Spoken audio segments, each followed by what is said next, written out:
तुम किसी और के साथ बदला ले रहे हो। दुनिया में सलाहें इतनी दी जाती मगर लेता कौन? कोई किसी की सलाह लेता? तुमने कभी किसी की ली? और ख्याल रखना, जिसने भी तुम्हारी असहाय अवस्था का मौका उठा के सलाह दी है उससे तुम नाराज हो, अभी भी नाराज हो। तुम उसे क्षमा नहीं कर पाए हो क्योंकि तुम असमय में थे और दूसरे ने फायदा उठा लिया।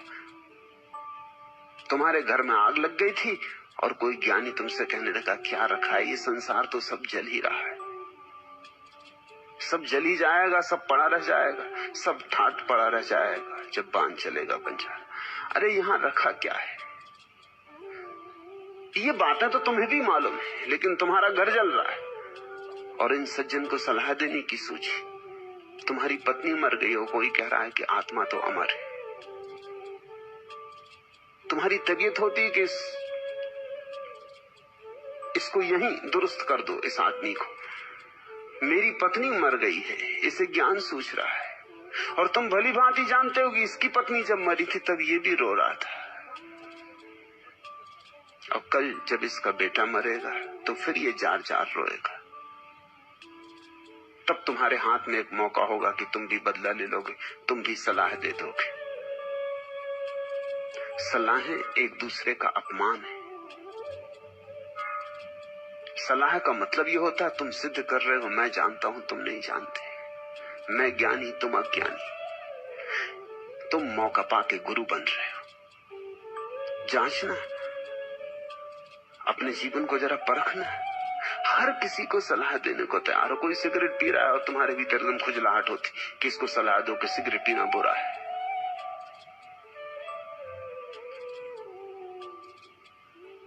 और तुम पान चबा रहे हो, मगर पान चबाना बात और।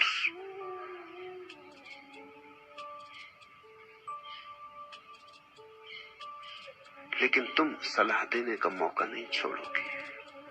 तुम्हारे बाप ने तुम्हें सलाह दी थी और तुमने एक न मानी, और वे ही सलाहें तुम अपने बेटों को पिला रहे हो। वे भी नहीं मानेंगे, तुमने नहीं मानी थी। कौन मानता है सलाह? क्यों सलाहें नहीं मानी जाती? कारण है, देने वाला अहंकार का मजा लेता है, लेने वाले के अहंकार को चोट लगती।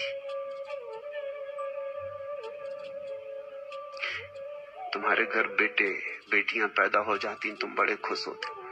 तुमको ये असहाय प्राणी मिल गए जिनको अब तुम जैसा चाहो बनाओ, जहां चाहो भेजो, जो आज्ञा दो इन्हें मानना ही पड़े। मनोवैज्ञानिक कहते हैं कि बच्चों के साथ सदियों में जो अत्याचार हुआ है वैसा अत्याचार किसी के साथ कभी नहीं हुआ।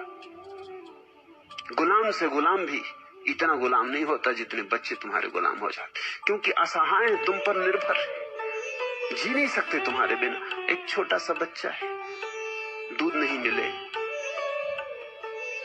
सेवा नहीं मिले, सुरक्षा नहीं मिले, मरी जाएगा, जी ही नहीं सकता। उसका जीवन दांव पे लगा है। तुम इस मौके को नहीं चूकते, तुम इस मौके का पूरा फायदा उठा लेते, पूरे से ज्यादा फायदा उठा लेते।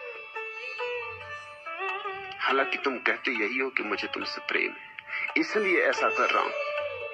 लेकिन अगर बहुत छानबीन करोगे, थोड़े सजग होगे तो पाओगे अहंकार का रस ले रहे हो। और तो कोई तुम्हारी सुनता नहीं, तुम्हारे बेटे को तो सुननी ही पड़ती।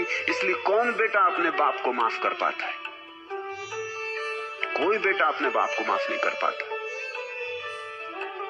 और अगर मौका मिलेगा बुढ़ापे में, जब तुम बूढ़े हो जाओगे और कमजोर हो जाओगे, असहाय हो जाओगे, बच्चे जैसे हो जाओगे, तब तुम्हारा बेटा तुमसे बदला लेगा। तब छोटी छोटी बातों में तुम दुत्कारे जाओगे और तब तुम तड़फोगे और तुम कहोगे मैंने ऐसा क्या पाप किया, मैंने तुझे बड़ा किया, मैंने अपना जीवन तेरे ऊपर लगाया, निछावर किया, और तू मुझसे बदला ले रहा है। ये कैसी अकृतज्ञता?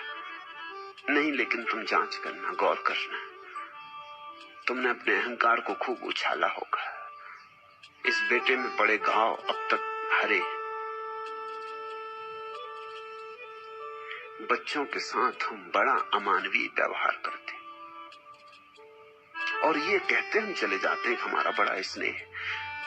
अपने से छोटे के प्रति जो प्रीति होती है उसका नाम स्नेह। मेरे देखे अपने से छोटे के प्रति सच्ची प्रीति और ठीक प्रीति तभी होती है जब अपने से बड़े के प्रति श्रद्धा हो, अन्यथा नहीं होती, अन्यथा झूठी होती। जिस व्यक्ति के जीवन में अपने से बड़े के प्रति श्रद्धा है, सम्यक श्रद्धा है, उस व्यक्ति के जीवन में अपने से छोटे के प्रति सम्यक स्नेह होता है। और उस व्यक्ति के जीवन में एक और क्रांति घटती, अपने से सम के प्रति सम्यक प्रेम होता है। उसके जीवन में प्रेम का छंद बंध जाता है। छोटे के प्रति सम्यक स्नेह होता है, धारा की तरह बहता उसका प्रेम, बेशर्त। वो कोई शर्त बंदी नहीं करता कि तुम ऐसा करोगे तो मैं तुम्हें प्रेम करूंगा, कि तुम ऐसे होगे तो मैं तुम्हें प्रेम करूंगा। वो ये भी नहीं कहता कि बड़े होकर तुम इस तरह के व्यक्ति बनना, कि मैं हिंदू हूं तो तुम भी हिंदू होना, कि मैं कम्युनिस्ट हूं तो तुम भी कम्युनिस्ट होना, कि मैं ईसाई हूं तो तुम भी ईसाई रहना, कि मैं चाहता हूं कि तुम डॉक्टर बनो कि इंजीनियर बनो तो इंजीनियर ही बनना। नहीं, वो कोई आग्रह नहीं रखता है।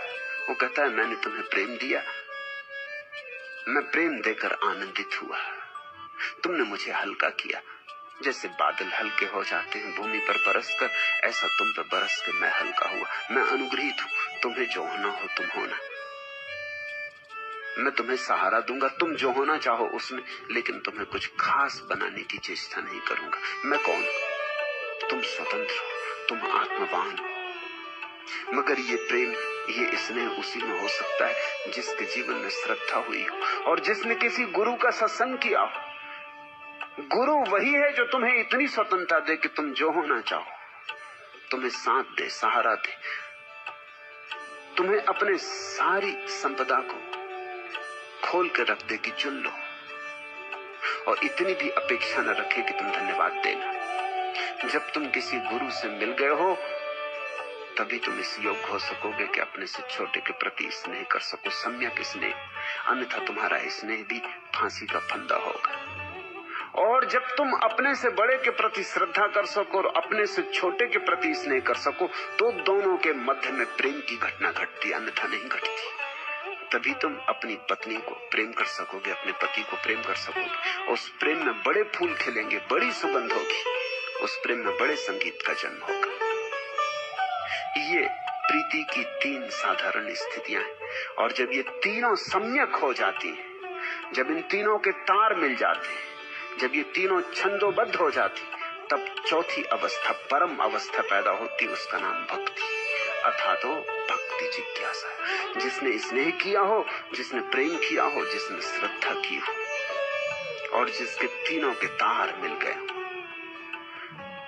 और तीनों के माध्यम से जिसके भीतर एक अपूर्व आनंद की आभा जगी हो, वही व्यक्ति भक्ति करने में कुशल हो सकता है।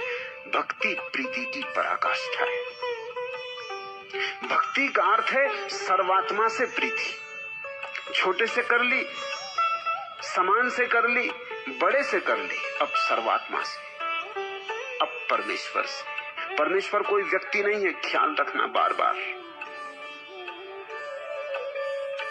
अगर परमेश्वर व्यक्ति है तुम्हारी धारणा में, तो तुम जो करोगे वो श्रद्धा होगी। फिर श्रद्धा में और भक्ति में कोई फर्क न रह जाएगा। फिर तो परमेश्वर भी एक व्यक्ति हो गया, जैसे गुरु है, और ऊपर सही, बहुत ऊपर सही, मगर श्रद्धा ही रहेगी। श्रद्धा और भक्ति में भेद है। परमात्मा यानी सर्व। जिस दिन तुम्हारी प्रीति सब दिशाओं में अकारण बहने लगे, अहेतुक, वृक्षों को, पहाड़ों को, पत्थरों को, चांतारों को, दृश्य को, अदृश्य को, ये समस्त को तुम्हारी प्रीति मिलने लगे, तुम इस सारे के प्रेम में पड़ जाओ, तुम्हारे प्रेम पर कोई सीमाएं न रह जाए, उस दिन भक्ति